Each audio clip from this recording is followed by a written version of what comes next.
Sont les vacances. Autant faire profiter de ces vacances-là aux enfants, mais surtout apprendre notamment à avoir des activités pendant les vacances, mais des activités utiles et importantes pour les enfants. On parlera notamment des cours de vacances. Est-ce que c'est nécessaire et à quelle fréquence il faut justement faire ces cours de vacances-là pour ne pas épuiser les enfants? On en parlera dans la rubrique Un nœud sur la société avec Monsieur Kieno qui nous vient de Comsilga. Je rappelle qu'il est professeur certifié donc de SVT. Il sera là pour nous donner son avis concernant les cours de vacances dans cette chronique. Bien avant cela, Alphonse sera là pour nous informer à travers la revue de presse. Et dans la rubrique Invité du jour, nous allons nous intéresser au secteur minier aujourd'hui avec un expert dans le secteur minier, un expert minier. Il s'agit de Monsieur Amédée Sawadro, qui est d'ailleurs quelqu'un qui a beaucoup travaillé dans les mines. Voilà, et aujourd'hui il nous donne sa lecture du secteur minier vis-à-vis aussi de ce que le président du Faso a déclaré. Donc on parlera de tout ça dans la rubrique Invité du jour. Plus tard on recevra des annonceurs pour parler de camp vacances. Alors installez-vous confortablement. Bonjour, le Faso démarre maintenant. Bonjour et bienvenue. Nous allons tout de suite et maintenant pour la première rubrique, c'est à la découverte de. Cette semaine nous sommes installés à Wemtenga de Ouagadougou, donc dans le quartier Wemtenga au niveau de Ouagadougou, pour vous faire découvrir cette rue qui porte le nom de Wemba Poko. Il s'agit de la rue Wemba Poko, et en découvrant bien sûr l'histoire de cette rue, on découvre l'histoire de Wemba Poko elle-même, la princesse Wemba Poko. Et puis nous partons à la découverte de cette rue avec le président de l'association Wemdoko, et nous allons donc écouter monsieur Sandaogo. Je m'appelle Sandaro Henri Kabore. Je suis de Wemtenga, président de l'association Wemdo. Alors, nous sommes à Wemtenga, précisément sur la rue Wemba Poko. Wemba Poko fut la Benjamin du Moro Naba Oubri. Moro Naba Oubri, c'est le troisième empereur de Mossé et le fondateur du royaume de Ouagadougou. Alors, il a régné entre 1182 et 1244. C'est une longue histoire. Wemba Poko, comme je le disais, c'est la Benjamin du Moro Naba Oubri. Je disais également tantôt que le Moro Naba a régné entre 1182 et 1244. Ça fait 62 ans de règne. Alors, il a constaté à un certain moment, surtout à ces derniers moments, il a constaté que dans son royaume, les conflits étaient légion. Les gens, quand ils s'élèvent, entre eux, il n'y a pas d'entente. Entre communautés aussi, il y avait des problèmes. C'est ainsi que, dans le souci de léguer à son successeur un royaume de paix, le Moro Naba Oubri a réuni sa cour. Et ensemble, ils ont décidé de trouver quelqu'un qui va jouer au médiateur. Et la décision a été prise et que c'est son dernier enfant qui sera intronisé comme médiateur. Au finish, après le Moro Naba, alors on a constaté que c'était une fille, une femme qui était son dernier enfant. Et elle se prénommait Poko. Elle était déjà mariée, mais alors comme la décision a dit que c'est son dernier enfant, sans préciser le sexe, alors on a décidé de lui retirer de son mari, et en retour on a trouvé une autre femme pour ce monsieur. Et on l'a intronisé comme tout dignitaire, comme médiateur du royaume Mossé. Il a été dit que à qui elle demande pardon, que la personne accepte. Que ce soit entre individus, entre collectivités et même jusqu'au roi.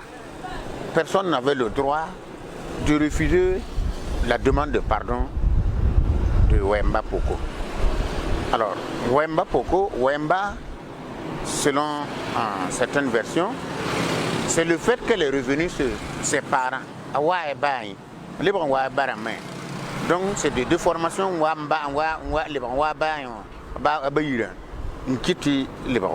et c'est ce qui est devenu Wemba. Vous verrez que dans certaines contrées, comme à Wayuya, alors toutes les filles de Wayuya qui reviennent en famille pour rendre visite à leurs parents sont aussi appelées Wemba. Donc c'est le sens de Wemba, c'est la fille qui a quitté son foyer et qui revient à domicile chez ses parents. Alors, on a juste retiré, on l'a retiré de son foyer pour la permettre d'être libre, pour pouvoir bien jouer le rôle de médiateur, pour qu'elle ne soit pas sous l'influence de quelqu'un. Vous savez que avant, si toi tu es femme, alors l'homme influence souvent. Et comme on veut qu'elle joue pleinement son rôle, il faut qu'elle jouisse d'une liberté. Et c'est ainsi que elle a été intronisée. On a construit un palais pour elle. Alors, quand les griots veulent louer le Wemba, on dit Païr Zemdoiri. Wemdoro, Patirnyongo.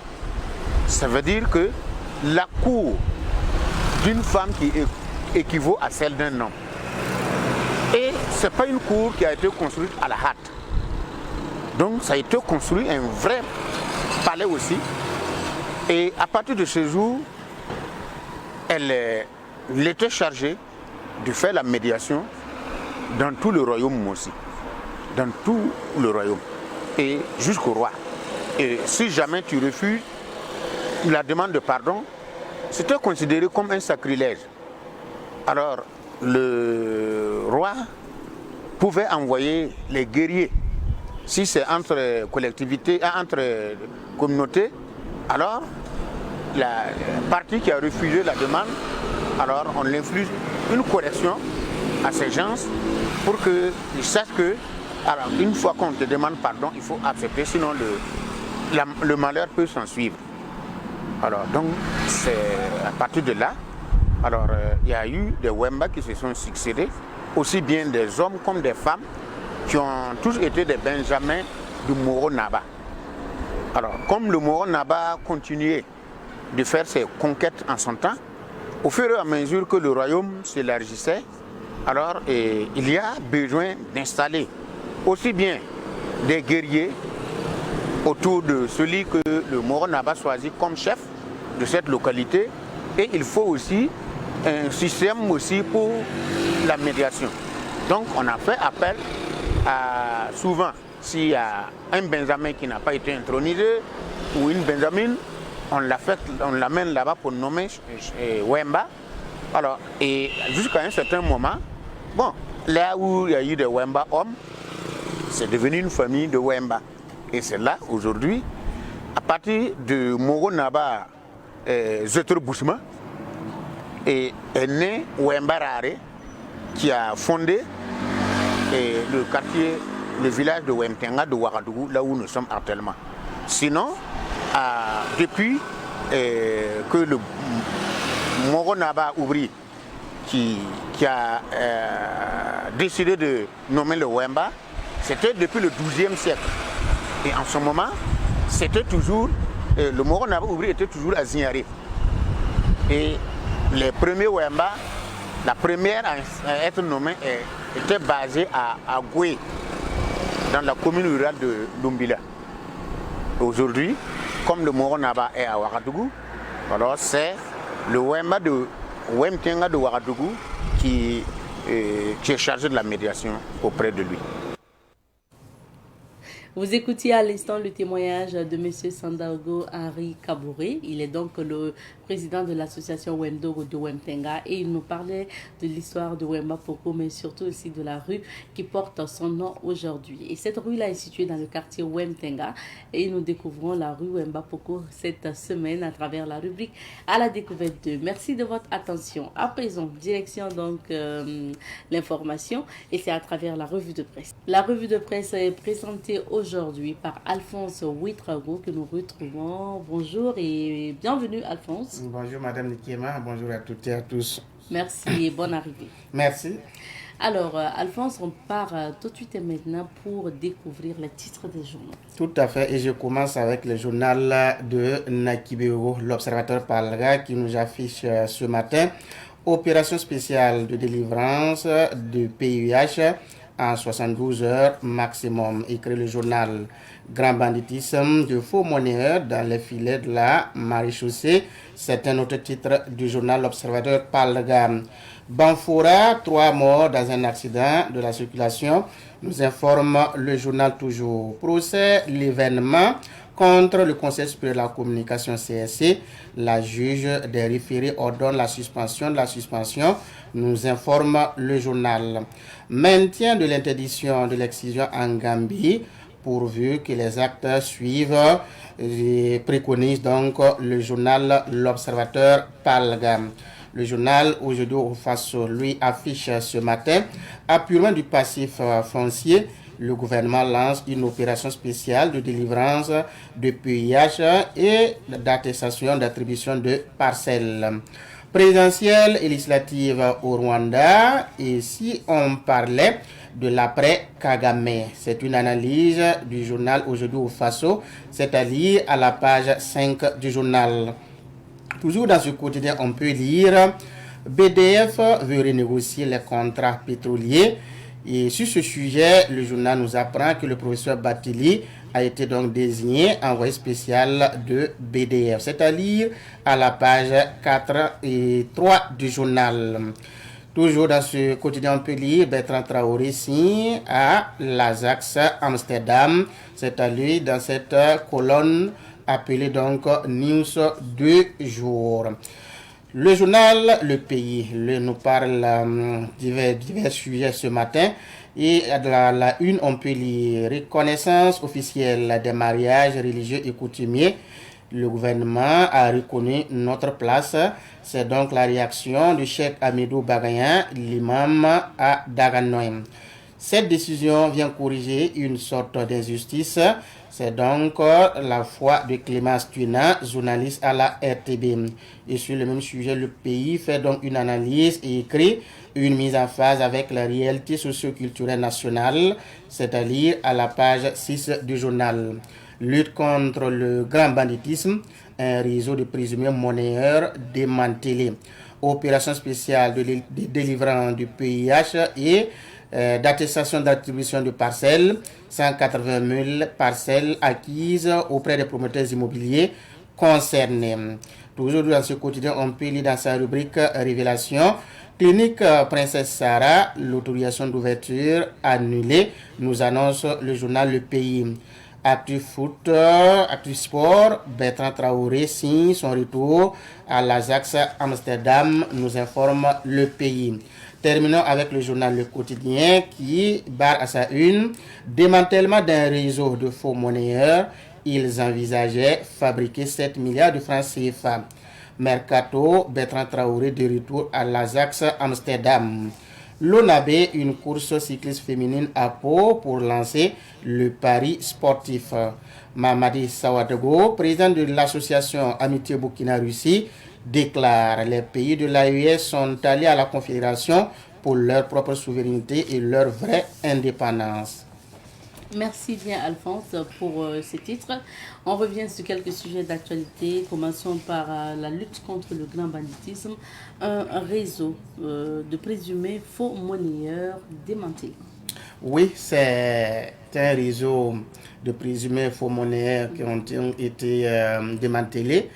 Grâce donc à la vigilance de la population, grâce donc à sa collaboration et surtout grâce à la vigilance de ces forces de défense et de sécurité qui travaillent, surtout la cellule économique et financière de la section de recherche de la gendarmerie, de la 3e légion militaire. C'est cette cellule-là qui a présenté donc ces présumés faux monnayeurs hier devant donc la presse.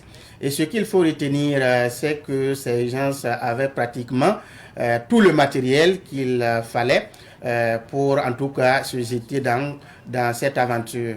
Et pour preuve, ils avaient des coupons de papier qu'ils ont fait rentrer à Ouagadougou. Hein, donc, ils ont quitté ça dans d'autres villes. Et ces coupons de papier qui sont donc utilisés et mis dans des machines qui permettent de laver pour que ça devienne exactement comme des billets. En tout cas, ça ressemble vraiment à de bons billets de banque. C'est avec ce matériel-là qu'ils travaillent. 2 personnes ont été donc prises dans les filets. La première personne, on a donc fait des perquisitions dans son domicile. Il habitait donc dans le quartier Zongo de Ouagadougou. Ce qu'ils ont pu retrouver, c'est que les billets qui avaient déjà été travaillés et qui ressemblaient pratiquement à des vrais billets de banque, si on fait l'évaluation, on peut aller à plus de 10 millions de francs CFA. Wow. L'autre élément a été pris le même jour, le 30 juin 2024, dans le quartier Zaktouli de Ouagadougou, un entrepreneur.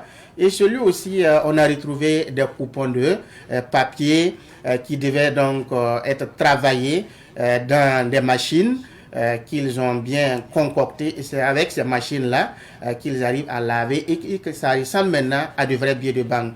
Et quand l'évaluation a été faite, ce qu'ils allaient fabriquer, on allait se retrouver avec plus de 7 milliards de francs CFA. Donc c'est énorme, et c'est ahurissant comme pratique. Hein, dans notre pays, parce que ici, grâce à la vigilance des uns et des autres, on a pu démanteler ce réseau. D'autres sont en fuite. Des gens aussi qui collaboraient. Il y a un qui a été déposé à la MACO. Et ils sont en train de travailler. Ils seront présentés devant le procureur du Faso.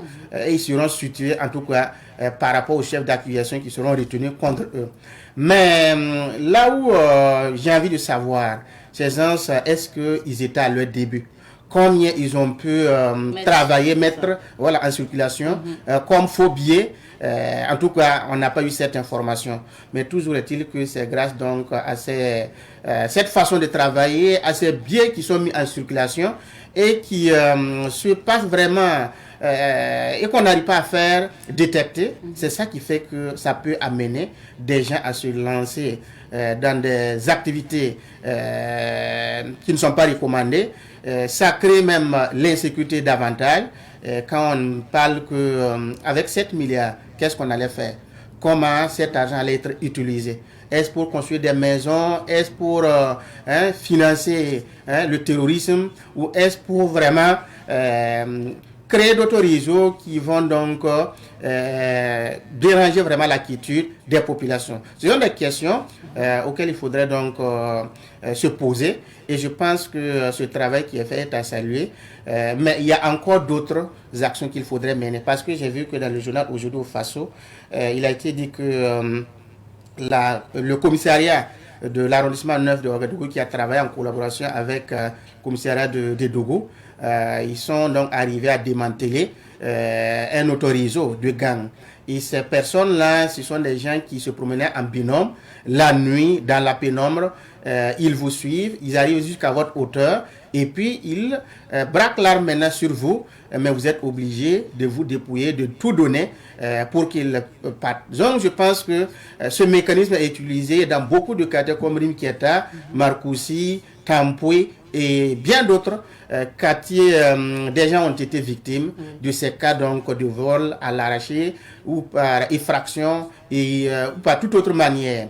Donc je pense que c'est le moment pour la population de collaborer franchement, parce que ces temps-ci, on a assisté à beaucoup de braquages à Ouagadougou et dans d'autres villes du Burkina. La journée comme la nuit. La journée comme la nuit. Et c'est vraiment malheureux. Je pense qu'il n'y a que de par la collaboration que l'on peut arriver à bout de ce phénomène. Bon, on dira bravo en tout cas aux enquêteurs qui ont pu démanteler ce réseau-là. Parce que vraiment, imaginez 7 milliards, bon, vraiment, c'est beaucoup d'argent. On passe au deuxième sujet. On s'intéresse cette fois-ci à l'opération spéciale de délivrance de PUH. Oui, une opération tant saluée par les acteurs et surtout par ceux qui étaient donc acquéreurs de ces parcelles-là auprès des promoteurs immobiliers. Il faut noter que cette opération va donc permettre à la délivrance de plus de 180 000 parcelles. Voilà, donc vont rentrer dans cette régularité et vont avoir ces PUH-là ou ces attestations d'attribution de parcelles. Donc, une opération qui est faite, qui suit son cours depuis hier et qui va s'étaler jusqu'à 1 mois. Est-ce qu'on va arriver, en tout cas pendant ce temps-là, à pouvoir évacuer tous ces dossiers-là? Peut-être, mais l'un dans l'autre, c'est déjà à saluer. Et je pense que si pendant les 1 mois, on n'arrive pas à tout vider, je pense que le gouvernement va essayer donc de trouver encore une autre date. Le temps aussi de permettre aux acquéreurs de se préparer quand on sait qu'actuellement, les uns et les autres commencent à préparer la rentrée scolaire. Oui. Donc ce n'est pas aussi facile de trouver 375 000 ou 300 000 ou plus que ça pour en tout cas régulariser sa situation par rapport aux parcelles donc acquises auprès des promoteurs immobiliers. Je note au passage que ça a été une proposition que j'ai faite l'année passée, le 21 juillet 2023, où j'ai pratiquement exprimé la même façon de faire et que ça allait vraiment faciliter tous ceux-là qui ont eu ces parcelles-là de pouvoir régulariser. Je pense que j'ai fait ça sur ma page Facebook et je pense que ça tombe bien. Et ça montre à quel point les uns et les autres doivent contribuer et ça montre à quel point le gouvernement aussi est conscient de ce que les gens ont comme souci aujourd'hui. Quand vous avez une parcelle acquise auprès des promoteurs immobiliers et vous avez mise en valeur et on vient vous dire que le document que vous avez n'est qu'un carton, ça fait mal, c'est ahurissant quand on sait que beaucoup ont contacté des prêts, attendaient vraiment à construire. Mais depuis qu'on a commencé à épiloguer beaucoup sur ça, des gens se sont mis donc dans la réticence et même ceux qui voulaient prendre des prêts pour aller payer ont donc été découragés. Mais je pense qu'avec ce que le gouvernement est en train de faire, ça va encore rassurer les uns les autres, même si dans le communiqué, il a été dit qu'il est demandé aux gens donc, de ne plus acheter des parcelles auprès de ces promoteurs immobiliers-là. Le temps vraiment de solder ce passif-là. Parce que c'est 49 promoteurs immobiliers qui ont vu donc les dossiers validés. Et sur 127 sites, ça montre que ça a été un travail minutieux qui a été fait. Cette première phase est à saluer. Une deuxième phase, certainement, va suivre. Est-ce que ce n'est pas le fait aussi que le gouvernement est à la recherche d'argent que cette opération a été lancée? Alors, manifestement, c'est le cas parce que quand on sait que avec cette situation que nous vivons, ce n'est pas aussi facile. Surtout que ce travail est piloté par la Direction générale des impôts. Mais quand on parle d'impôts, mais il faut chercher. Donc, je pense que c'est le mécanisme tout trouvé pour le gouvernement pour en tout cas renflouer un tant soit peu les caisses de l'État. Même si les conditions sont quand même établies, sont quand même réunies, sont quand même posées, je pense que le besoin d'argent est manifeste et c'est bien normal parce qu'on a besoin d'argent pour en tout cas lutter pour la reconquête du territoire. Donc je pense que ce filon qui a été trouvé par le gouvernement, manifestement, le besoin d'argent est là et c'est tout à fait normal et c'est de bonne guerre. Ah bon, et si ça arrange aussi donc les détenteurs de parcelles, c'est tant mieux. Oui, donc chacun trouve son compte. C'est ça. On termine par le sport, on parle de Bertrand Traoré. Oui, on parle du capitaine des étalons, Bertrand Isidore Traoré, qui a évolué pendant pratiquement 6 mois avec Villarreal en Espagne. Il est en fin de contrat.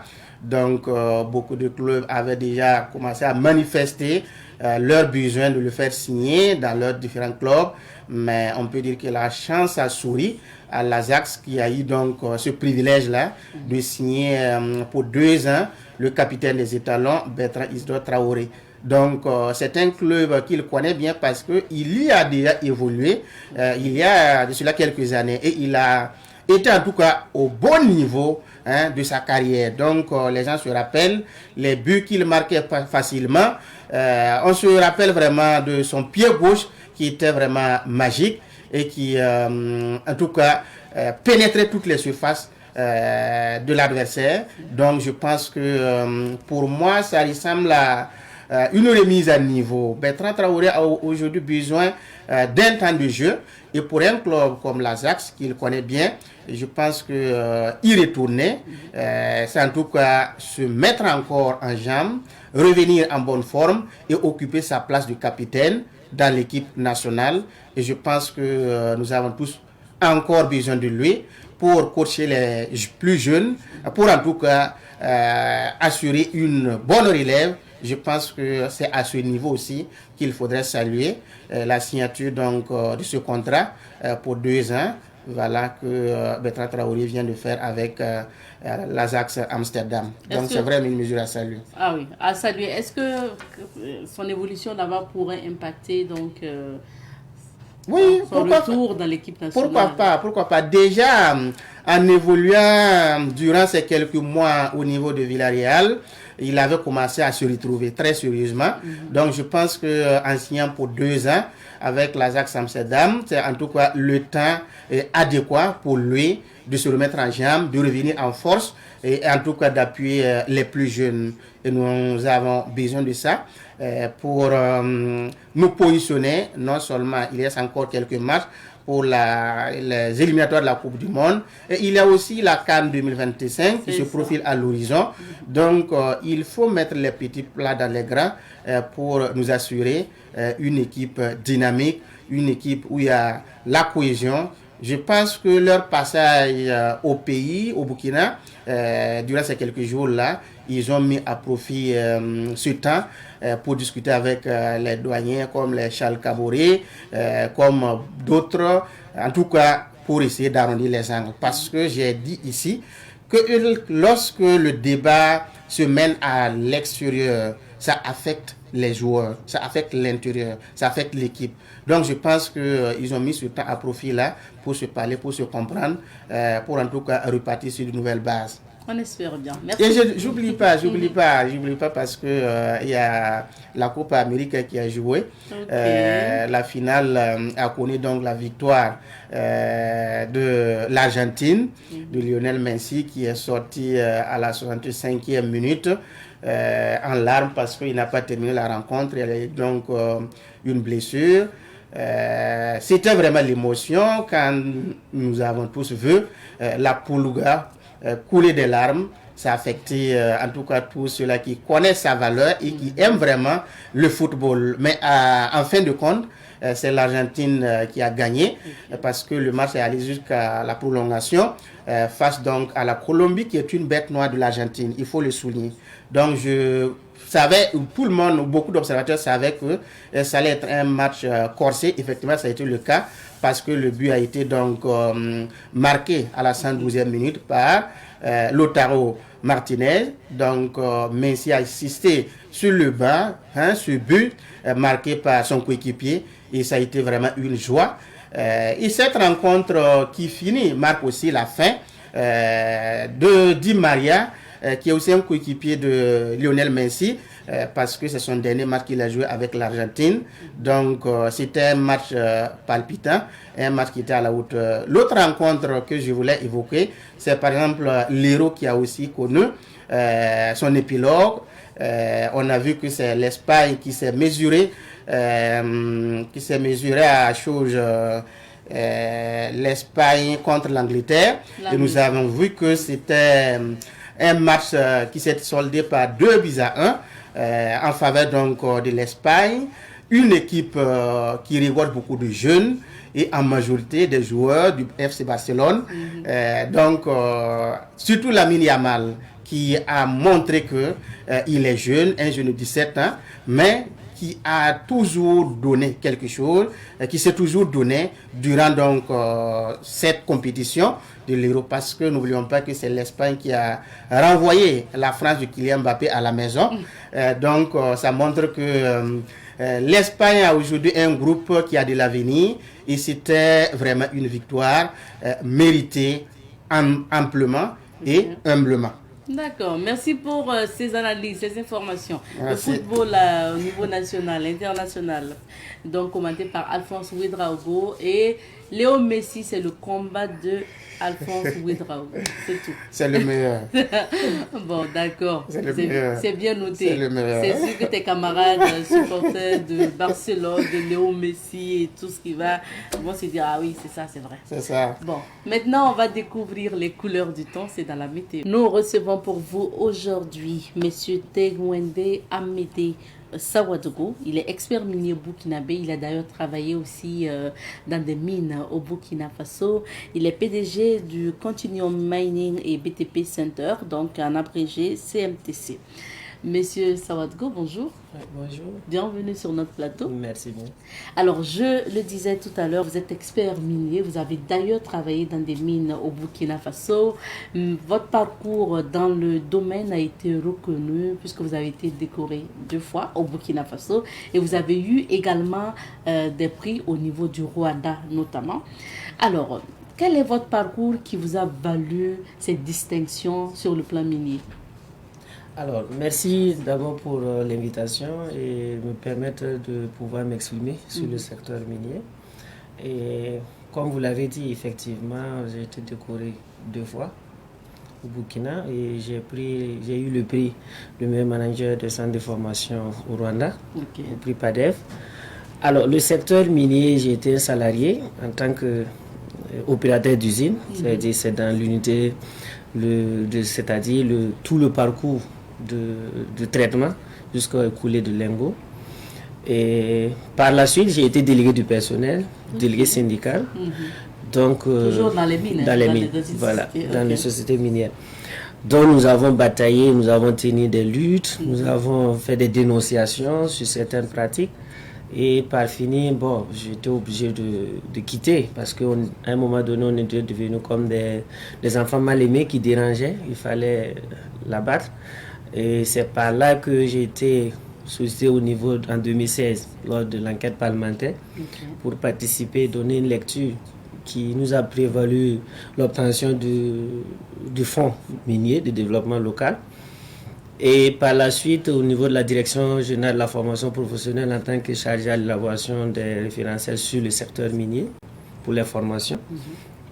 Et c'est en 2018 que j'ai estimé pourquoi ne pas mettre en place une structure pour accompagner ne serait-ce que les jeunes et aussi apporter tous au niveau communal et voir aussi comment gérer certains conflits liés au secteur minier entre le minier, les mineurs et aussi les communautés. Donc c'est un peu ce que nous pouvons dire. Donc, vous avez préféré aller dans l'entrepreneuriat, être votre propre boss, si on peut le dire, et puis certainement mettre votre expertise aussi à la disposition de qui le veut, de l'État et de qui le veut. Alors, parlons maintenant de l'exploitation minière au Burkina Faso. Au Burkina, il y a la petite mine ou petite exploitation caractérisée notamment par l'orpaillage traditionnel, et il y a donc la grande mine exploitée par les sociétés internationales qu'on retrouve donc au Burkina Faso. Alors, si on met les deux ensemble, quel est l'apport véritable de l'exploitation minière au Burkina Faso? On va prendre les deux temps avant l'insécurité et avec le terrorisme aujourd'hui. Bon, il faut dire que le secteur minier burkinabé a plusieurs enjeux. Et ces enjeux, quand on prend l'orpaillage, arriver à faire une fusion entre la mine moderne et les orpailleurs serait un peu difficile. Parce que la seule chose qui peut être faite, c'est la réorganisation des orpailleurs et les amener en coopérative. Je pense que le ministère des Mines actuellement, ils sont en pied d'œuvre pour pouvoir réellement discernir réellement le système de l'orpaillage afin de les organiser pour avoir une mainmise entre griffes ou bien en tout cas pour pouvoir mieux les suivre, voilà, pour éviter certaines dérives que nous voyons qui est là. Maintenant, l'orpailleur se voit que le minier c'est un rival pour eux. Donc, arriver à dire que les deux, puisque ce que l'orpailleur fait comme extraction n'est pas ce que le mine moderne peut faire. Voilà, parce que le mine moderne, il part plus en profondeur que l'orpailleur.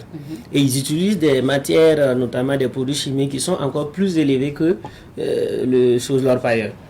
Donc, pour moi, ce qui peut être fait, c'est les organiser en coopérative et avoir sur le plan national, en tout cas, un bureau qui va gérer toutes ces coopératives-là, afin de pouvoir mieux capitaliser, que ce soit les retombées ou bien que ce soit de façon pratique l'organigramme de ces orpailleurs. Et en ce qui concerne les mines modernes, bon, moi je me dis qu'aujourd'hui, nous sommes en train d'arriver à la révolution industrielle minière.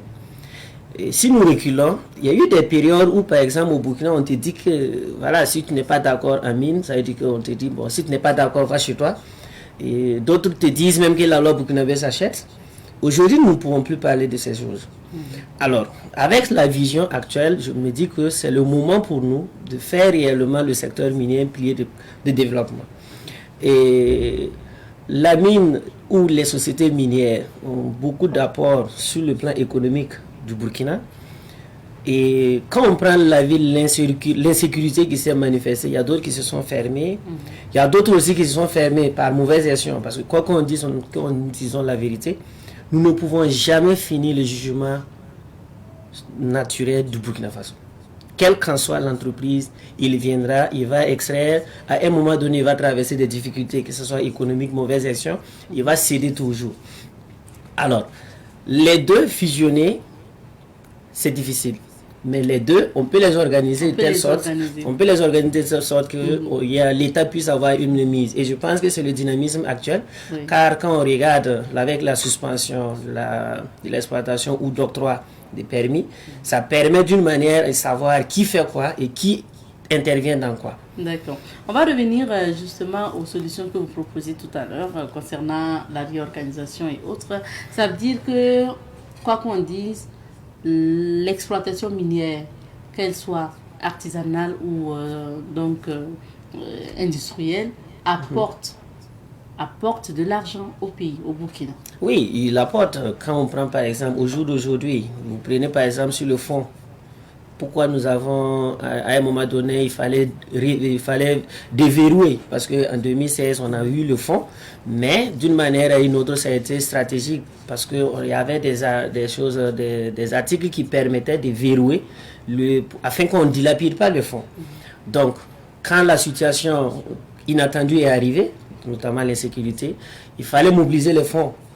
Et il fallait partir sur la base de faire une révision afin de pouvoir déverrouiller et réorienter le fonds sur, en tout cas, l'effort. Et au jour d'aujourd'hui, si vous partez dans certaines communes, qu'ils soient miniers ou pas, avec le fonds minier, ça permet de pouvoir faire des œuvres. Donc, dire que le secteur minier n'apporte pas, bon, moi, je ne vois pas en quoi on peut se prévaloir pour dire que le secteur minier n'apporte pas sur le plan économique. Alors, maintenant, il peut mieux apporter si toutefois nous nous organisons ou nous fondons réellement une socle réellement de développement sur le secteur minier.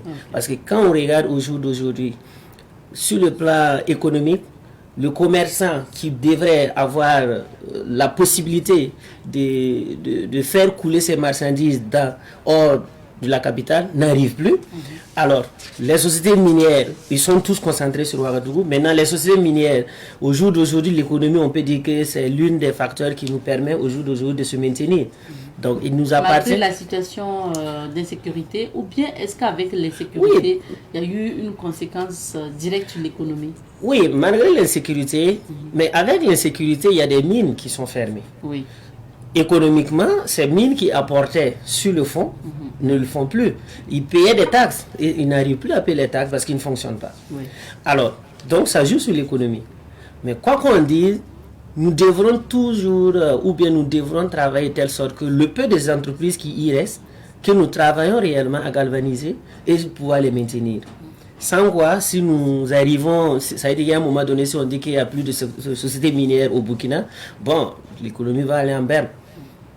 Alors, le président du Faso, le capitaine Ibrahim Traoré, a dit jeudi dernier que le Burkina perd en donnant les permis aux sociétés minières industrielles internationales. Donc, mais en même temps, est-ce que les nationaux ont 100 milliards, sinon 200 milliards pour l'exploitation minière? Alors, à ce qui concerne la déclaration du président, c'est salutaire et c'est une triste réalité. Et vous prenez par exemple, quand on prend par exemple l'or. L'or n'est pas la seule matière. Il sort toujours avec d'autres jugements. Et qui parle de l'or parle du zinc. Et qui parle du zinc, l'or parle aussi de l'argent blanc. Ce sont des corps constitués qui sont, comme on peut dire, que des maris inséparables. Ah oui. Alors, quand on dit j'ai obtenu un permis d'exploitation minière, les gens ne voient que l'or. Mais pourtant, derrière l'or, il y a d'autres matières. Est-ce que nous avons une mise de pouvoir contrôler? Non. Ça veut dire que, oui, le permis est donné. Tout le monde sait que non, le permis a été octroyé et que c'est l'or qui doit extraire. Mais qui extrait l'or? Il y a forcément le zinc qui doit séparer de l'or. Qui extrait l'or? Il doit séparer l'or de l'argent blanc. Alors, ces matières qu'il sépare, qu'est-ce qu'il fait de ça? C'est de ça qu'il s'agit. Et au-delà de ça, qui peut nous dire, ou bien qui a la possibilité ou la certitude pour nous dire que telle mine X donnée, réellement c'est de l'or qu'il fait sortir? Il n'y en a pas. Donc, pour moi, la position actuelle, nous qui battons, voilà, qui luttons pour dire que non, la révolution industrielle minière doit avoir lieu, c'est le moment pour qu'on puisse avoir réellement une mainmise dans notre système d'exploitation. Si on dit le permis c'est l'or, qu'il y a des techniciens pour vérifier réellement dans la chaîne de production jusqu'à la salle d'or que c'est réellement de l'or qu'on est en train d'extraire et qu'on est en train de convoyer. Des techniciens issus des Burkinabés. Oui, des Burkinabés, il y en a. L'expertise nationale, il y en a. Seulement qu'on ne les valorise pas. Voilà. Et aussi, au ministère des Mines, il y a aussi des manques à gagner parce que tout simplement, vous prenez par exemple le ministère des Mines. Si aujourd'hui on demande de faire sortir un Caneva ou bien une base de données des experts burkinabés, ou bien en tout cas en termes de différents profils demandés au secteur minier, si on les demande, il n'y en a pas. Donc, pourtant, si vous partez peut-être en Guinée, ou bien que vous partez à Botswana ou au Rwanda, ils vont vous faire sortir. Donc, il faudrait que nous arrivions réellement à capitaliser, et à travers cette capitalisation, nous pouvons avoir une mainmise. Sans quoi, si c'est le minier qui va venir faire une déclaration pour nous dire son rapport, bon, on va se tenir seulement à ce qu'il dit. Mais qu'est-ce qui prouve que ce qu'il dit est vrai? Et je prends un exemple. Il y a eu des moments où, par exemple, les paysages ou bien l'expédition. Nous, en 2016, on a dénoncé la manière de faire. Parce que les lingots sont scellés à partir de la salle d'or. Et quand on fait l'expédition, dès lors que ça quitte l'usine, c'est directement à l'embraquement direct. Et pour pouvoir faire une petite suivi, en 2016, on a dit qu'il fallait avoir des registres qu'il fallait renseigner.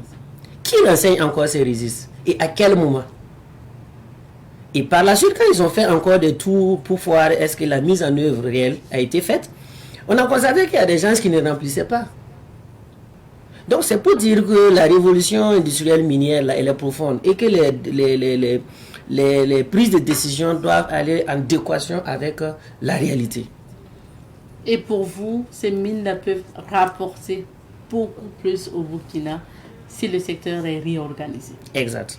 Maintenant, en termes de moyens financiers, ce que je vais dire, parce que l'exploitation minière aussi, ça demande beaucoup de milliards. Est-ce que des nationaux peuvent investir dans ce domaine ou avoir même les fonds nécessaires? Oui, les nationaux peuvent le faire. Il suffit seulement d'aller en groupement. Vous voyez, par exemple, on dit, par exemple, une mine X donnée qui vient s'investir au Burkina. Ne pensez pas que c'est un individu. C'est tout un consortium d'investisseurs. Et nous, nos opérateurs économiques doivent avoir cette vision.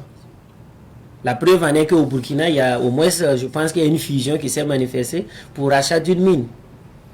Notamment la mine de BMC Nyuga, qui était à Vesoro, qui était cédée à des trucs. Cette mine a été rachetée par des investisseurs locaux. Donc pour moi, il faut qu'on arrive à avoir l'esprit d'équipe.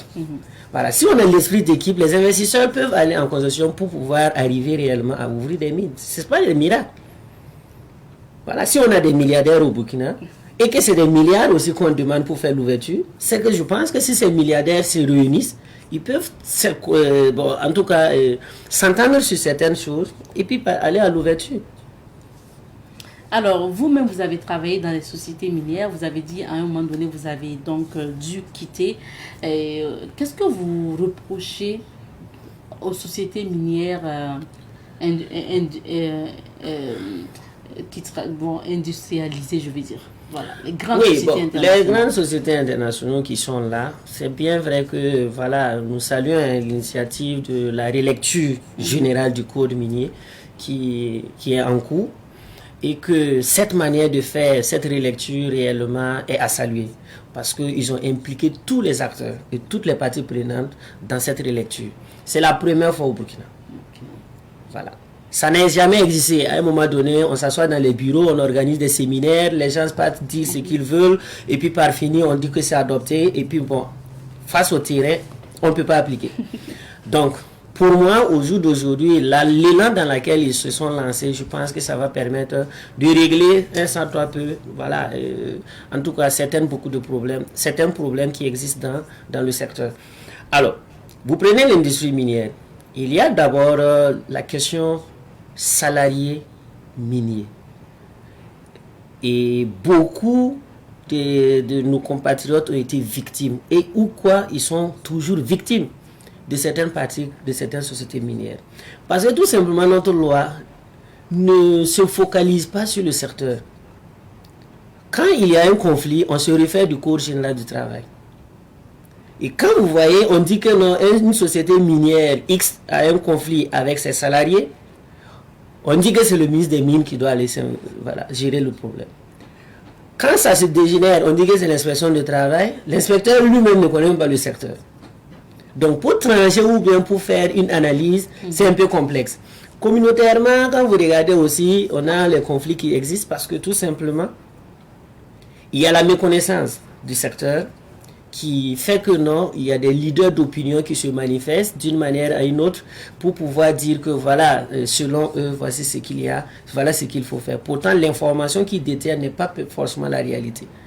Alors, il faudrait réellement que en tout cas, ce code qu'on est en train de réadapter, qui est en vue, prenne en compte non seulement l'expatrié, parce que nous avons des experts, les expatriés qui sont là, et c'est les nationaux qui les apprennent comment travailler.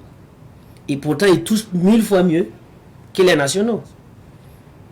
Voilà. Et il y a aussi, le soi-disant, on a des travaux, par exemple, dans une mine X donnée, on peut prendre un conducteur, il est conducteur dans telle mine, et au même poste, il est dans une autre mine, et qui n'ont pas les mêmes salaires. Et même en même mine, il peut avoir dans une même mine, vous pouvez avoir deux personnes qui font le même travail, mais qui n'ont pas les mêmes salaires. Tout ça, c'est des illégalités qu'il faut réellement que l'État change à revoir afin que ces gens-là puissent pouvoir s'adapter d'une manière à une autre. Quand on dit que c'est la grille salariale minière, c'est la grille salariale minière. Voilà, qu'il soit appliqué dans toutes ses formes, et voilà. En tout cas, l'État burkinabé a décidé d'investir dans la mine semi-mécanisée, donc à travers l'APEC, l'Agence pour la promotion de l'entrepreneuriat communautaire. Donc, il y a eu d'ailleurs un premier lancement au niveau du sud-ouest. Est-ce que justement, c'est une porte de sortie? Oui, on peut dire que c'est une porte de sortie. Et c'est salutaire parce que il faut aller dans l'essai pour pouvoir grandir. Voilà. D'aurait dû être certaines personnes, ils allaient faire en pompe et en masse pour aller dire qu'on va aller à l'industrie moderne. Mais ça peut être un échec. Mais aller en semi-mécanisé, c'est facile à transformer en industrie. Voilà. Et si on avait ces initiatives, auparavant, ça nous permettra d'avoir réellement les compétences qu'il faut, ou bien encore même en tout cas des éléments qui nous permettent d'assainir le secteur. Parce que qui parle de semi-mécanisé parle aussi d'une chaîne de production. Il y a le minerai à extraire, il y a toute une équipe technique qu'il faut mettre en place, il y a un suivi qui serait fait, il y a le lingot qui va sortir. Alors si on part dans ce sens, on aura tout le maillage pour dire que quand il serait moderne, voilà les différentes échelles, voilà les différentes étapes sur lesquelles l'industrie fonctionne. Et au même moment, on a ces experts-là qui peuvent être déployés sur le terrain pour veiller en tout cas bon fonctionnement ou bien en tout cas au suivi de ces industries qui sont en production. On sait que je vais parler de votre structure, vous formez aussi les jeunes, notamment donc des différentes localités du Burkina Faso. Vous avez des formations en expertise minière. Est-ce que ces jeunes qui sortent après ces formations arrivent quand même à trouver de l'emploi? Oui, effectivement. Pourquoi on a essayé de mettre la structure en place dans le cadre de renforcer les capacités ou bien de former? C'est parce que quand on regarde les communes minières, il n'y a pas l'expertise locale. Okay. Voilà. Et quand une mine vient, il ne vous dirait pas d'aller vous former ou qu'il a besoin de telle expertise pendant ces différentes phases. Parce qu'une mine a plusieurs phases. Il a peut-être 4 phases. Il y a la recherche, Il y a la construction, il y a la production et il y a la fermeture. Donc, avec ces différentes phases, la mine, quand il atteint un certain niveau, il ne va jamais vous dire que non, préparez-vous que bientôt j'aurai besoin de tel profil. Il appartient aux communautés, aux autorités locales de s'inspirer aux d'autres communes qui abritent les sociétés minières pour essayer de voir et se préparer en conséquence. Malheureusement, tel n'est pas le cas. Et généralement, quand la mine finit sa construction, il ne va jamais attendre que vous partez vous former pour revenir. Il va rentrer en production. Et là commencent maintenant les conflits. Pour dire que non, on recrute des étrangers au détriment des communautés qui y sont. Pourtant, nous sommes tous burkinabés. Voilà. Donc notre rôle, c'est d'essayer d'apporter, en tout cas, de sensibilisation, de donner les informations face à telle étape de la mine. Voilà les profils qui peuvent être dégagés ou bien qui peuvent faire l'objet de besoins. Alors, il appartient à ces gens-là, s'ils veulent, d'adhérer afin de pouvoir se préparer en conséquence. Et à telle étape de la mine, voilà ce que vous pouvez demander, voilà ce que vous ne pouvez pas demander. Et même les plaidoiries, voilà, parce que bon, moi je suis en train de préparer ma fermeture, vous me dites de créer des emplois, est-ce que c'est possible? Non, il y a diminution forcément. Et quand il s'agit de ça, il faut préparer psychologiquement les différentes communautés ou bien les parties prenantes sur les enjeux, c'est-à-dire les apports positifs et négatifs d'une entreprise minière X donnée dans sa localité. Et ça, j'invite l'État de voir s'ils peuvent réellement créer un cadre général des communes, des maires, ou bien, bon, en tout cas, les maires n'existent plus, mais en tout cas, un cadre qui va regrouper les différentes communes qui peuvent abriter les sociétés minières, qui pourra faire des objets d'avoir des ambassadeurs, et des ambassadeurs et aussi des leaders d'opinion pour mieux comprendre le secteur et repartir à la base, donner l'information réelle, afin d'éviter les dérives, parce qu'à un moment donné, on peut profiter d'une crise X donnée et quelqu'un, que ce soit un orpailleur ou bien un politicien ou bien en tout cas un leader, vient récupérer cette lutte-là aux fins personnelles en utilisant des informations qui ne sont pas peut-être exactes. Ouais. Alors, on ne pourra vraiment pas épuiser toutes les questions. On aura certainement d'autres occasions. Monsieur Sawadgo, pour finir, qu'est-ce qu'il faut faire pour que en fait, l'exploitation minière au Burkina Faso puisse profiter aux Burkinabés? Parce que ce soit la localité dans laquelle la mine s'installe, les populations et l'État burkinabé. Bon, je pense qu'ils sont dans ce dynamisme à travers cette relecture générale du code. Minier, Parce qu'avec cette relecture, tout le monde a participé. Voilà, que ce soit les communautés, les travailleurs, les orpailleurs, les comptoirs d'achat, et aussi que ce soit les associations. En tout cas, tous les acteurs, parties prenantes, ont participé à cette relecture. Et je pense que chacun a son compte. À moins qu'il y ait eu des gens ou bien des partis qui se sont réservés à ne pas dire concrètement ce qu'ils attendent réellement de ce nouveau code. Et si réellement il venait d'être adopté, je pense que ça serait l'une des fois où on a réellement un code qui répond réellement aux aspirations du terrain. Parce que si le terrain est bien organisé, si le terrain est bien adéquat avec les textes, il n'y a pas de raison que l'économie n'agrandisse pas. Mais des fois, si on veut calquer et puis venir poser, ça cause problème. Parce qu'il y aura des failles à quelque part. Donc, pour moi, et c'est ces textes-là qui peuvent réellement réorganiser le secteur. Et avec cette réorganisation, l'État pourrait égorger beaucoup d'économies. Et il y a aussi des propositions concrètes qu'on peut faire. Parce que bon, nous sommes limités en termes financiers. On peut par exemple des fois aussi demander aux entreprises minières, vous êtes en train d'investir, il n'y a pas de problème. On a besoin d'un investisseur. Mais par contre, nous avons besoin que vous nous aidez dans tel domaine, voilà, en termes de développement local. Voilà, ça permettra par exemple de ce que l'État devrait utiliser comme fonds ou bien une ligne budgétaire pour aller faire comme investissement. Bon, l'entreprise X qui est un partenaire, parce que ça devient un partenaire.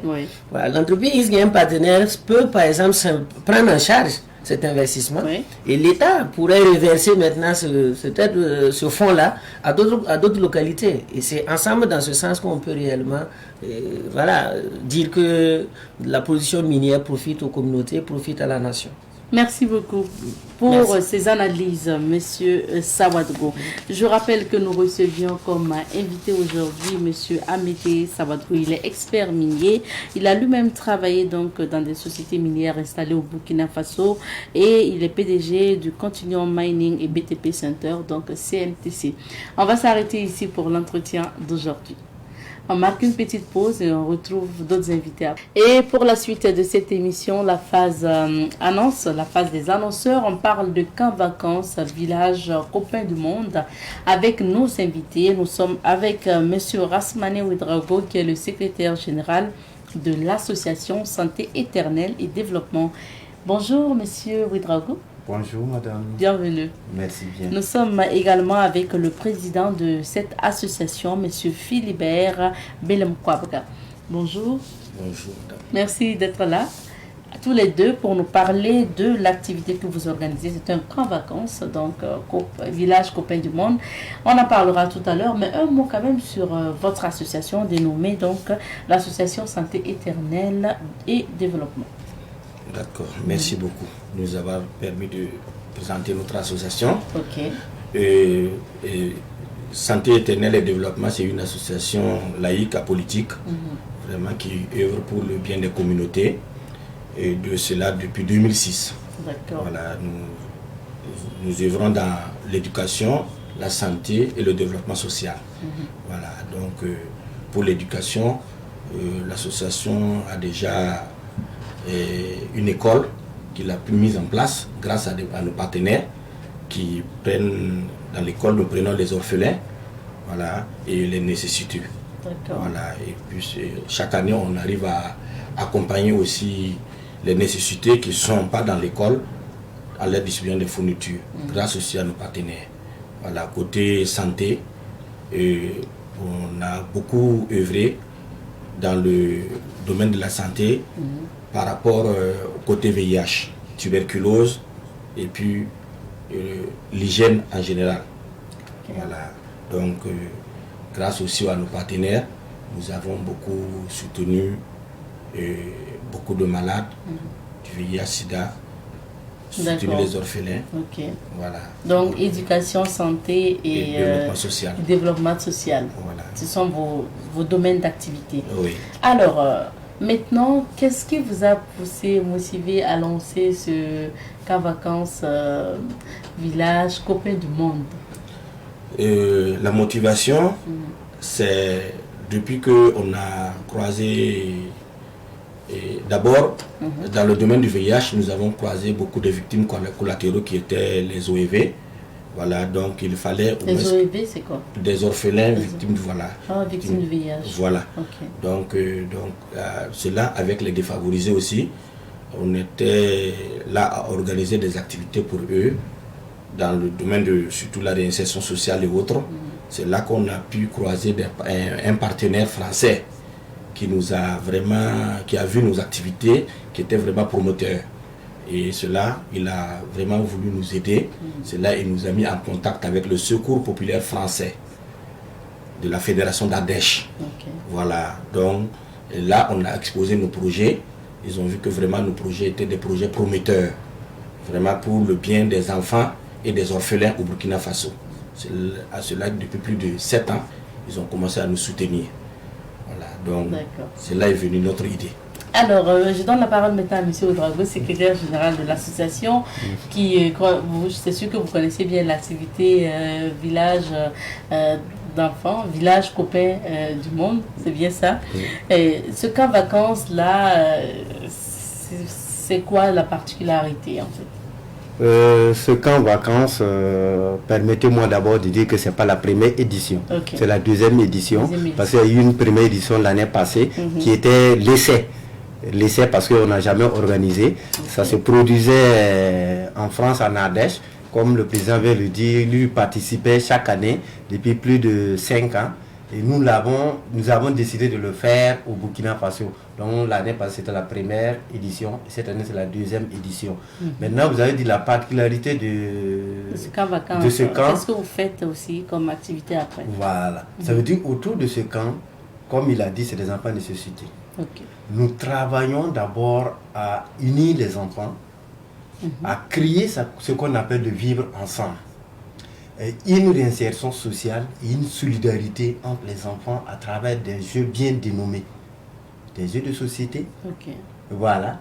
Et en même temps, il y a des causeries éducatives dans le cadre du civisme, du secourisme, et ainsi de suite. Même en formation, genre comme par exemple en élevage avec les petits ruminants, ainsi de suite que nous le savons, et même l'éducation environnementale que nous insérons au cours de cette activité. C'est la particularité de cette activité. Maintenant, est-ce que vous regroupez les enfants en internat ou bien les enfants viennent et repartent pour ce camp, c'est comme il a dit, et les enfants sont regroupés. En fait, c'est internat, mais c'est externat. Les enfants viennent le matin et repartent le soir.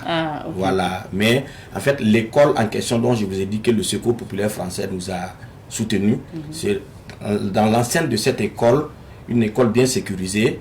Voilà, c'est dans cette activité que va se réaliser. Et pour cette deuxième édition, qu'est-ce que vous avez prévu comme activité? Pour cette deuxième édition, on a prévu beaucoup de thématiques. Voilà, que si je vais vous laisser le secrétaire vous présenter les détails. Monsieur pour les détails. Voilà. Donc, en relation même avec le thème de cette année, parce que nous avons choisi un thème qui est en relation avec ce que nous vivons aujourd'hui. Par exemple, vous allez voir le thème. Le thème, c'est avec la jeunesse, c'est la vision d'un lendemain meilleur, dans la solidarité partagée et l'émergence des idées innovantes. Donc, autour de ce camp, il y a ce qu'on appelle, je vais prendre d'abord, ce qu'on appelle l'ambiance. L'ambiance, il y aura par exemple des séances de danse traditionnelle et moderne. Il y aura aussi du théâtre. Et en plus de cela, en jeu de société, vous avez le jeu de Lido que les enfants vont pratiquer, le jeu de table, Scrabble, Awale que nous on apprenait quand on était petits, ils vont le jouer, Pétanque, ils vont le jouer. Il y a la peinture et le dessin sur mur et sur papier, voilà, que nous allons les apprendre. Il y a aussi les jeux pour les petits enfants comme qu'on va installer, les trampolines. Voilà. Et après cela, il y a la partie des causeries éducatives, genre comme le civisme, la citoyenneté et le respect des valeurs républicaines. Nous le ferons au cours de cette semaine. Il y a une séquence aussi pour l'élevage que nous allons initier et une séquence aussi pour apprendre les élèves comment planter, comment entretenir, comment assainir et comment faire des pépinières. Et même ils peuvent le faire à la maison pour pouvoir se faire des petits. C'est vraiment un camp vacances complet. On va le dire, plus d'activités, il y a amusement, il y a éducation et puis il y a le travail manuel. Maintenant, ça se passe quand? Ça va se dérouler du 27 au 5 août. Du 27 au 5 août. Au 5 août, du 27 juillet au 5 août. Ok. Ça, c'est sur 10 jours. Oui. Et quelles sont les conditions pour participer à ce camp? Vous avez déjà sélectionné les enfants? Bon, je peux dire que les enfants sont déjà sélectionnés, mais il y a toujours une petite plage là où certains enfants qui aimeraient vraiment venir participer, ils pourront vraiment. Mais ici, la participation n'est pas compliquée, puisque comme tout le monde sera en vacances, sera en fête, on aimerait que tout le monde s'habille aux habits de fête. Donc seulement la contribution, c'est l'achat du t-shirt. D'accord. Voilà. Et ça fait combien le t-shirt? Le t-shirt fait 2000 francs. 2000 francs. Donc vous achetez le t-shirt. Oui. Et puis vous avez accès à la... Voilà, c'est tout. Sinon les autres, les défavorisés, les orphelins, ils sont déjà dotés. D'accord. Mais d'autres qui viennent de l'extérieur, il faudrait t'habiller, voilà, comme ça, pour te confondre aux autres. Merci bien. Voilà. On observe que le temps est terminé. Alors, Monsieur Ouedraogo, pour ce camp vacances-là, situez-nous un peu quand même l'école. Où ça va se passer où? L'école est située dans l'arrondissement 6, au secteur 27. Ceux qui connaissent le cimetière Bonhomme, nous sommes seulement à 20 mètres du cimetière. Arrivé seulement au cimetière Bonhomme, il y a une église juste à 20 mètres à droite. L'école est située là-bas. D'accord. Et le nom de l'école, c'est Némi évangélique. Némi évangélique. Évangélique. Ok, super. Merci d'être passé, merci et on aura d'autres occasions. On va maintenant accompagner nos invités avec le micro-trottoir de notre sujet concernant donc les vacances, parce qu'on parle des vacances. Est-ce que c'est important aussi d'amener ses enfants pour des cours de vacances pendant ces vacances-là, qui est un moment de repos? Vous avez bien voulu répondre bien sûr à notre question. On va donc regarder vos réponses dans ce MT et on retrouve M. Keno pour en parler. Oui, je suis pour, parce que les cours de vacances, ça aide beaucoup les enfants. Ceux qui ne connaissaient pas les choses vont connaître encore mieux. Donc, pour moi, c'est bon. Et puis, ça les aide aussi à continuer comme si c'était toujours les écoles. Donc, pour moi, je suis pour. Cours de vacances. Effectivement, le cours de vacances, là, c'est une bonne chose pour les enfants. Je suis pour ça.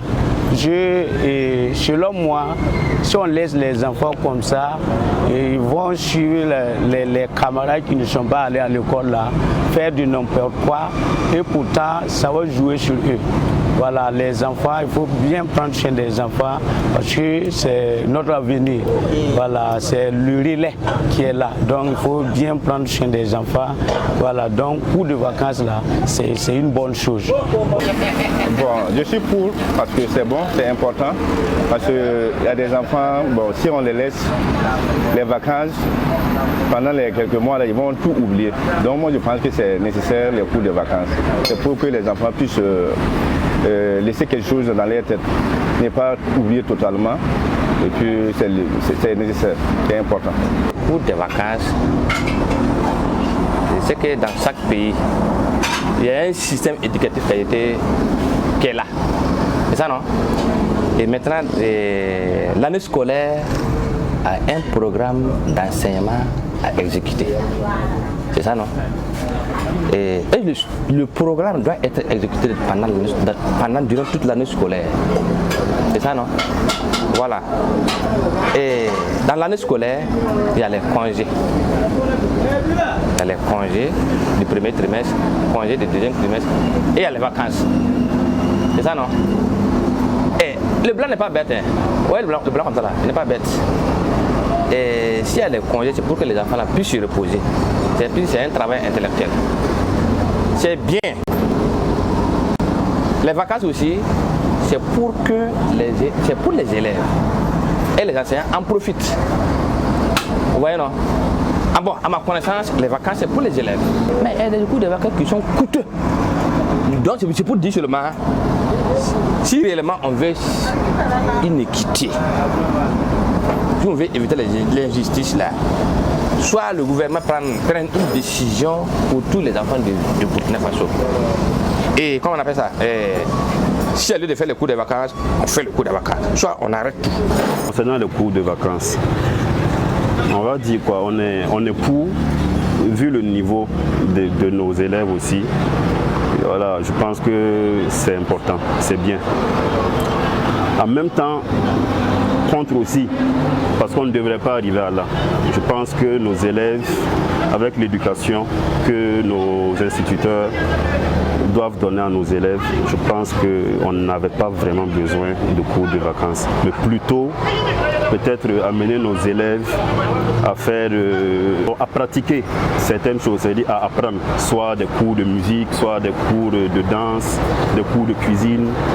Voilà, je pense que ça allait être mieux vraiment d'envoyer nos enfants dans ce sens-là, de les éduquer dans ce sens-là, que après le cours de les envoyer encore pour apprendre, alors qu'on a déjà payé cher pour qu'ils puissent aller à l'école. S'il faut encore pendant les vacances payer encore, je pense que vraiment il faut revoir ça. Merci à vous, chère population, pour vos avis concernant les cours de vacances. Et merci à Madina Ouidrago pour ce micro-trottoir ainsi que son collègue. Alors, pour la suite, on est de retour. Sur ce plateau, nous recevons donc Monsieur Sibiri Keno, qui est professeur de SVT à Komsilega, je le rappelle. Bonjour, Monsieur Keno. Bonjour, madame. Bienvenue sur notre plateau. Alors, ensemble, on parle aujourd'hui des cours de vacances. On a écouté le micro-trottoir, certains sont pour, certains sont contre, d'autres pensent qu'il faut laisser les enfants se reposer, d'autres encore pensent qu'il faut voir, ça dépend du niveau de la personne. Et après aussi, il y a des gens qui mettent en avant les finances parce qu'il faut payer aussi pour les cours de vacances alors qu'on doit préparer la rentrée. Bref, on aura votre avis à travers le thème. Alors, déjà, c'est quoi en manière ou en termes simples les cours de vacances? Alors, les cours de vacances, c'est simple. Hein? C'est les cours que on programme, qu'on dispense et pendant la période de repos, pendant les vacances, au profit des apprenants. Voilà, c'est tout simplement ça. Les cours qui se déroulent pendant les vacances. Alors, c'est comme je le disais, quand on a écouté les avis des populations à travers ce MT, certains disent que les cours de vacances vont fatiguer un peu les enfants parce que les vacances sont faites pour le repos et tout. Quel est votre avis? Exactement. Et je pense que quand on donne le repos, parce qu'on estime qu'après 9 mois de travail, alors les enfants méritent de se reposer parce qu'ils sont encore très jeunes et fragiles. Et le travail intellectuel fatigue beaucoup. Comme le travail intellectuel fatigue beaucoup, il faut leur donner du temps pour qu'ils se reposent, pour éviter le surménage. Et après, on pourra revenir. Donc, et pendant ce temps-là, ils doivent changer d'activité, se recréer, profiter de certains loisirs. Et là, le corps se remet un peu avant la rentrée. Voilà, donc c'est ça. Surtout les enfants qui ont bien travaillé, je pense qu'on doit respecter leurs vacances. Voilà. Maintenant, c'est comme on dit aussi, à côté de ça, il y a des élèves qui n'ont pas suffisamment travaillé, ou bien qui ont un parcours irrégulier. Alors, par exemple, un élève qui quitte la 4e, qui doit aller en 3e, la moyenne n'est pas trop ça. Le niveau, il y a des lacunes par endroit. Donc, je pense que, alors, c'est vrai qu'il doit se reposer, mais on peut prélever un peu dans son temps de repos pour lui faire du bien en cours de vacances. Maintenant, les enjeux, c'est dans l'organisation maintenant des cours de vacances. Comment faire pour que ce soit vraiment des éléments et une organisation pédagogique qui profite bien à l'enfant. Voilà, donc pour les enfants, ou bien dans certains cas, on n'a pas pu achever les programmes. Quand vous prenez sous la Covid en 2020, alors on n'a pas achevé les programmes et les cours de vacances ont aidé certains enfants à achever les programmes. Ou bien en tout cas les parties les plus importantes. Donc on ne peut pas dire que le camp qui pense que l'enfant doit se reposer a raison, parce qu'il y a d'autres camps aussi qui pensent qui sont tout à fait favorables au fait que les enfants puissent suivre des cours de vacances. Oui, chacun a raison, tout le monde a raison. Ça dépend de la situation. Ça dépend de la situation. Donc, quand l'enfant, il a de très bonnes notes, il a un parcours normal, bon, on le laisse se reposer, il peut voyager, il peut aller au village, changer d'activité, il n'y a pas de problème. Mais quand il y a des difficultés, je pense que c'est une période de rattrapage. Voilà. Et pour les enfants qui reprennent de classe, est-ce que c'est important de les faire suivre des cours de vacances? Les enfants qui reprennent, bon, tout dépend du niveau. Il y en a qui reprennent et ça dépend des objectifs des parents. Voilà, l'enfant peut reprendre, tu sais que l'année prochaine, quand il va aller il va reprendre la 6e, il aura une bonne moyenne. Voilà, il n'y a pas de problème. Mais quand c'est encore difficile, il y a des enfants qui reprennent, la moyenne c'est 5 ou en deçà. Donc quand c'est comme ça, ça veut dire, par exemple, quand c'est la 6e, il faut peut-être appeler un maître de primaire, il va revenir sur certains aspects même de base du primaire pour qu'il remonte. Voilà. Et comment maintenant faire pour organiser efficacement ces cours de vacances-là, pour permettre à l'enfant aussi de bien suivre? Alors, les cours de vacances, ça doit pas être laissé à des gens sans niveau ou à des gens qui ne sont pas du domaine. Parce que deux fois, ce qu'on observe, c'est quoi? Alors, quand c'est les cours de vacances, bon, c'est vrai qu'il y a des écoles qui organisent avec leurs enseignants des cours de vacances. Et ça, c'est à saluer. Mais il y a souvent, tu vois des jeunes qui s'élèvent. Ils n'ont pas forcément le niveau. Ils programment. Voilà. Donc, pour que ça soit bien, il faut d'abord programmer l'activité, annoncer pour que les gens aient l'information. Maintenant, choisir un site qui est connu de tous et qui est sécurisé, voilà, et où il y aura le nécessaire pour travailler, les tableaux, les tables bas, en tout cas, pour travailler. Maintenant, choisir des enseignants qui sont, j'allais dire, compétents, voilà, qui ont le niveau. Quand c'est le primaire, on choisit des enseignants du primaire, alors en tout cas qui ont les diplômes pour enseigner au niveau, comme au niveau de la fonction publique, alors, ou bien qui ont les autorisations d'enseigner, voilà, dans le privé, voilà. Si c'est au niveau du collège, on respecte aussi ça. Voilà, le 2 minimum ou la licence minimum au secondaire, voilà, et ceux qui ont des autorisations d'enseigner, voilà. Et quand c'est comme ça, on sait déjà que c'est des gens qui ont de l'expérience, ils peuvent dénicher les difficultés des enfants et puis les traiter. C'est ça, ça va être efficace. Sinon, bon, quand on choisit des gens seulement, c'est dit comme c'est cours de vacances, on fait amuser les enfants, finalement c'est mieux de les laisser se reposer parce que ça n'a pas profité. Bon, mais ceux qui vont dire de ne pas prendre les jeunes qui s'organisent. C'est vrai que la réalité, il y a des jeunes qui organisent des cours de vacances comme ça, qui font la publicité. Après, c'est vrai, il faut voir s'ils ont vraiment l'autorisation d'enseigner ou le niveau quand même pour enseigner. Exactement, puisque les gens, au niveau de l'enseignement, les parents ne font pas attention. Même pour inscrire un enfant, que ce soit en cours de vacances ou en cours normal là, on a tout le droit de vérifier si ceux qui organisent l'activité là, et en tout cas, ils remplissent les normes. Est-ce qu'ils ont les qualifications nécessaires? Les professeurs qui vont intervenir, leur profil c'est comment? Voilà. Quand par exemple vous demandez et puis on hésite à vous donner, ou bien on refuse, ou bien on vous parle mal, ça veut dire qu'ils ne sont pas dans les règles. Voilà, c'est ça. Parce que quand pendant l'année scolaire, alors on a donné un savoir à l'enfant, un savoir correct, scientifiquement correct, et en cours de vacances, quelqu'un vient, il n'a pas le niveau, il remet en cause ça, vous voyez que on détourne un peu, ça perturbe l'enfant. Vous allez voir qu'il va reprendre l'année suivante là, avec des difficultés, il sera un brouillé. Voilà, donc ça doit être une continuité de ce qui a été fait durant l'année scolaire. Alors, monsieur Keno, quand on prend les cours de vacances, l'élève est à cheval entre 2 années scolaires, on va le dire. Pour quelqu'un qui passe de la 6e en 5e, quel est le programme adéquat qu'on doit lui enseigner? Alors, donc, généralement, c'est qu'on observe, les gens prennent les enfants qui doivent aller en 5e, qui ont fait la 6e. Alors, et ils partent, ils commencent le programme de 5e. Ce n'est pas important, puisque c'est ça qu'on va traiter l'année qui va suivre. Donc, moi, je pense que ce qui est bien, c'est de voir les difficultés des enfants. On recense les difficultés des enfants dans le programme de 6e qu'ils viennent de suivre là. Et on essaie de traiter surtout les parties qui sont, puisque c'est généralement 1 mois, surtout les parties qui sont en relation avec la 5e et la suite du cycle jusqu'en 3e là. Quelles sont les parties qui sont importantes et en relation avec la suite? On essaie de traiter ça. Ou bien s'il y a des chapitres très importants qu'ils n'ont pas pu voir, on essaie de traiter ça. Voilà. Mais sinon, anticiper sur le programme de 5e, là, bon, ce n'est pas nécessaire parce que c'est ce qu'on va faire à la rentrée. Généralement, c'est les premiers chapitres qu'ils vont aborder. Mais les premiers chapitres, ça sera forcément traité parce qu'on va débuter par ça. Donc, c'est mieux de traiter les difficultés liées à la classe qu'ils viennent de quitter. Voilà. Et là, ça va être efficace.